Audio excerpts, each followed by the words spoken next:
You ask Tiger to solve. This deals with linear equations with one unknown. The final result is x equals -15. Let's solve it step by step. Isolate the x. Divide both sides by -8. Cancel out the negatives.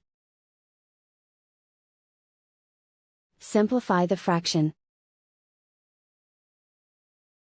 Move the negative sign from the denominator to the numerator.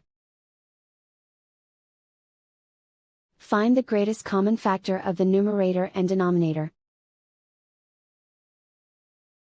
Factor out and cancel the greatest common factor. And so the final result is x equals -15.